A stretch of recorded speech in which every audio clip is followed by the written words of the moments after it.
Hey guys, so today I'm back with one of my all-time favorite delicious recipes. It is a Thai iced tea drink. It's just simply perfect for the summer and spring. And it is one of my all-time favorite, just so easy and simple to make. And without further ado, let's get started. I've already measured out my water. It's 4 cups of water to 1 cup of tea. So there's 2 cups of water in each bottle. And as for the tea mix, I got my Thai tea leaves from Amazon. I bought it in a bulk of 5 so it was even cheaper. And it's just a really good brand that I strongly recommend. And as a avid tea drinker, I usually store my tea in tea cartons. My friend Jenny got me a Tivana tea carton and it was really cute. It was like in the shape of macaron. And I figured that I could show you guys and share as well. I also know that not everyone has access to the American cup measurements, so since the ratio is 4 to 1, 4 cups of water to 1 cup of tea leaves, you could also use the same ratio for other volumetric measurements as well. If you have extra tea leaves, I strongly recommend you to store it in a tin container so that it's guaranteed dry and fresh. And for those who are curious about the bottles in the background, I got them from Tia's. Tia's is a tea place in New York City and they serve their tea in those bottles. I think these bottles are absolutely perfect for Thai iced tea drinks because not only is it slim and slender, it really shows the gradients of the Thai tea colors.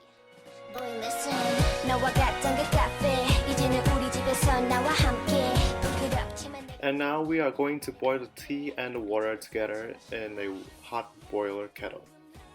From my experience and experiments, I noticed that it is better and stronger in taste when I boil the tea and water together. For this step process, I strongly recommend you to use a tea kettle if you have one, where it has a tea strainer so that it could strain out all the tea leaves. But since I don't have one, I am just going to use a sifter to sift out the tea at the very end, which I'll show you later on in the video. And if you have friends and guests over and you want to make more servings, just continue the 4 to 1 ratio, 4 cups of water and to 1 cup of tea. For this recipe, I'm using slightly less water and less tea because I want to make sure that my Thai tea leaves are cooled faster.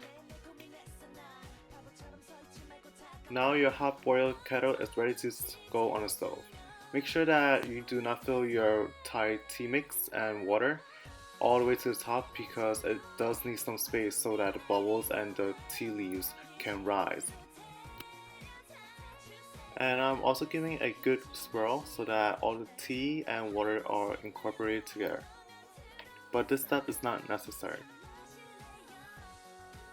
As for the strongest taste and flavor, I strongly recommend you to boil your tea in the highest heat. After boiling your tea mixture for a while, you start to notice small little bubbles start to fizz from the very bottom to the top, but these small bubbles are not a good indication that your tea is ready yet. Let's wait a little bit more and I'll show you when your tea is ready. Also, a quick shout out to my sister for washing the water kettle, making it all shiny and pretty.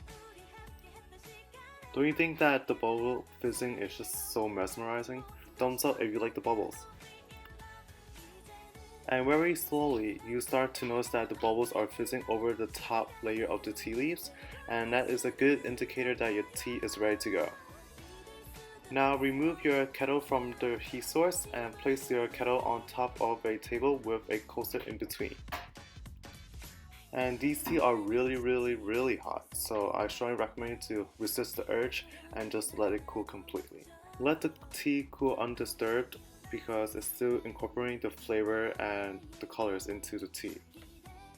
If you have a tea kettle or a tea strainer, you can skip this step, but since I don't, I'll teach you guys how to sift the tea. And basically, I have a sifter and I'm gonna cut up my Bounty paper towel into squares, and I'm just going to use one of the 2 squares.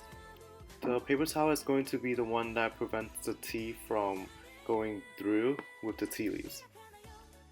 As for the sifter, it is the physical means of holding the paper towel in place without burning your hand.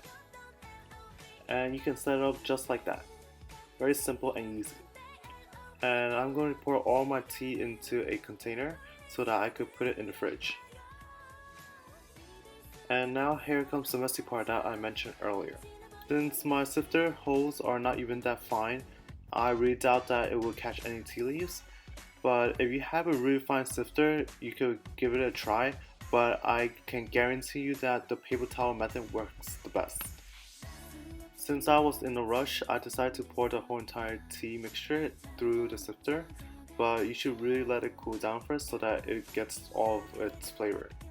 And since this is a Thai iced tea drink, so we're going to serve our drink with ice. So make sure that you have ice prepared ahead of time. Here I have my lovely sister Shirley putting in the ice.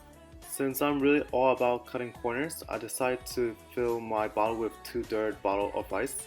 And I decided to pour the hot tea mixture over the ice so that it could just melt just in the right temperature where I still have my ice and I do not have to wait too long for my syrup and for my tea to cool. But that will also mean that your tea must be more concentrated, so you have to use less water to compensate for the ice melting. As for the syrup, you could make your own syrup or you could buy it from your local supermarket.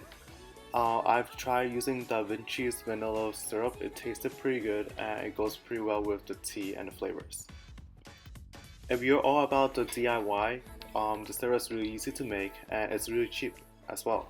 You could use 1 cup of water and 1.5 cups of sugar, and these are all volumetric measurements, so you could use that in the same ratios. For the sugar, I recommend granulated sugar, not confection sugar or brown sugar.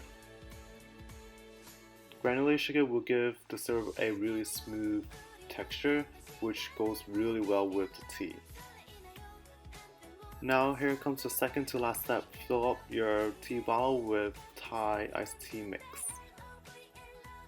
And of course leave some space for the half and half that we are going to add later on. As for the half and half, we only need a splash of half and half to give that rich orange color. I would say about 1 tablespoon to 2 tablespoons, but depending on the amount of tea that you have, it could vary. Even though half and half plays a major role in the color change, it also plays a minor role in the flavors, but it's definitely necessary. But what makes Thai tea really delicious is definitely the syrup itself. Now just mix well with a straw so that the syrup is well incorporated throughout the whole entire drink. Or just swirl the bottle around. Thank you guys for watching. I hope you guys enjoyed this really easy tutorial. It's really delicious and give it a try. And if you guys enjoyed this video, please give me a thumbs up and subscribe. Thanks. Bye.